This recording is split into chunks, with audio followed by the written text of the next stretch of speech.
What's up, everybody? My name is Shannon and I am still waiting for my Satyr, and today I want to reflect on the Serpent and Dove series by Shelby Mahurin. So the reason I want to do this is because I just finished Gods and Monsters and I was so anxious going into this beautiful big boy right here. And the reason I was so anxious about it is entirely because of Blood and Honey, which is the second book in the series. And I thought a lot about it. I thought a lot about like the video I put out, like the review that I had on it, and I feel like some of my perspective has changed a little bit, and I just kind of wanted to talk through this series as a whole. So not everybody likes Serpent and Dove. That's what I learned when I posted my very first video for it. And I do see the reasoning a little bit, but when I read Serpent and Dove, I was just completely blown away. It's witch and witch hunter fall in love. They're in like a forced arranged marriage. There's only one bed. She's the serpent and he's the dove. Like, listen, I live for these tropes. He's like 6'4" and she's like really small. Like, everything about it I just completely lived for.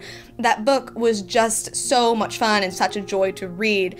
Now, I do know that people have issues with Reed, especially with like how aggressive he is and like his anger problems, but the way I always saw it is that like it was never really directed at Lou. Like, she always kind of knew her way around it. I don't think he's ever going to hurt her. You do see that come back in Gods and Monsters, and I'm going to go ahead and say now, like, if you want spoiler free, I have 3 other videos on that. We are going to talk about spoilers here, and the reason we're going to talk about spoilers is because I honestly think this series is a little bit better going in knowing spoilers. So in the third book, Reed loses his memory and he basically reverts back to the Reed he was in the first book. And you do see that aggression come back, and it was a little much. Like, I honestly, I didn't like it, but it was there for a reason. Like, it felt like it made sense. So for those reasons, like, I did think it was good to have and it was good to see, because you could really see how far Reed had come with his relationship with Lou. Going into the second book, like, with how much I loved Serpent and Dove, like, I was so excited for Blood and Honey, and I think I was completely like in denial and in shock over how much of a hot mess this book is right here. Because like the beginning of it starts off with, I don't know what we're doing and I don't know where we're going. Like, Reed and Lou are together, but there's really not any tension. Like, Lou is kind of slipping a little bit within her mind, but like, I don't understand really why. I don't really know where that's going. We get some hints that like maybe Reed is like having some like apprehension, some second thoughts about his magic, but after reading the third book, none of that really plays out. Like, it's just kind of there in the second one. And I think the reasoning is, I think this was supposed to be a duology. I really do think it was, and I think that she ended up getting a book deal that made it into a trilogy. This is all speculation. I have no idea. I think she ended up making it into a trilogy, and she kind of took maybe an aspect that was gonna happen and then just kind of stretched it out and added more things to make it into a 3-book series, because Gods and Monsters is so good. It feels so thought out. It feels so planned. Like, Serpent and Dove feels so good, so much fun to read. Blood and Honey feels like I don't know where we're going. I don't know what we're doing. Like, we're gonna throw this thing in. We're gonna do this. Isn't this fun? Like, here's a smut scene. Don't you want it? Even though it doesn't make sense with where it's placed. It just was honestly a hot mess. And at the time, I forgave it all, and I still gave it an A+. I still thought it was good. I was worried, I was apprehensive. My best friend also really loves these books, and she hated Blood and Honey, and that's where I kind of really started to see those cracks. And a lot of it plays out with Ansel and his death. Ansel is our sunshine boy. He is amazing. I love him. He is so great. And he gets really close with Lou, and they become best friends in the second book. And he gets so much development and so much is happening, and then he dies very brutally. And it is a brutal, gruesome, very bloody death. And after that, the ending is so chaotic that I honestly couldn't remember what happened.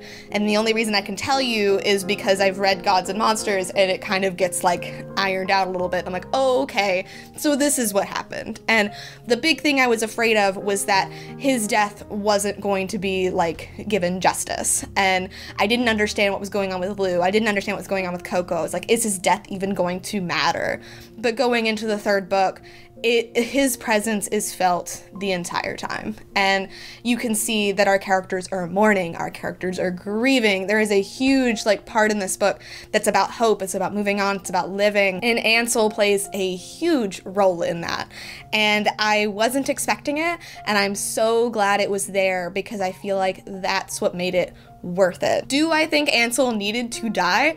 No. I definitely think he could have been in Gods and Monsters and it would have been fine. I think you could have given him a completely different story and it would have been fine. I don't really know why he had to die, but Shelby Mahurin did make the most of it and really made sure that it meant something and like he didn't die in vain for the sake of like somebody dying or anything like that. As a whole, I think now my rankings would be like Serpent and Dove, definitely A+, love it, absolutely.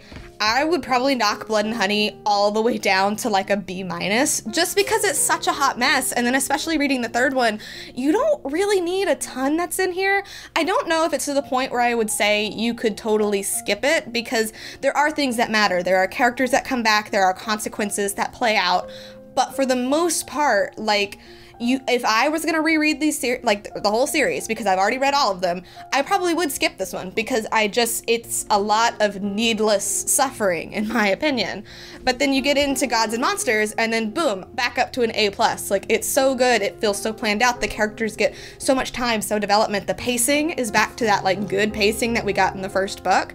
So I honestly don't know what happened with Blood and Honey, and the only explanation that I can give is that I think this was just supposed to be a duology and it got stretched out. That's the only thing I can think of. So like, going into the series, if you haven't read it, I have spoiled some big things for you, but I think those are the things that you want spoiled, in my opinion. I think knowing that Ansel's going to die is probably the way to go about it, because I think it allows you to view his story in the second book a little bit differently, and I feel like it will give you a different perspective on like the reasonings and maybe why it happened, because I think, like, especially in my friend's case, like, we were very attached to Ansel, so it just hit like very, very hard, and I wonder if knowing really would make a difference. But like I said, I love this series. I honestly really would recommend it because, like, for one bad one out of a trilogy, I feel like the middle one's always the bad one. Like, it feels weird, it's very off, but I still think the series is so worth it.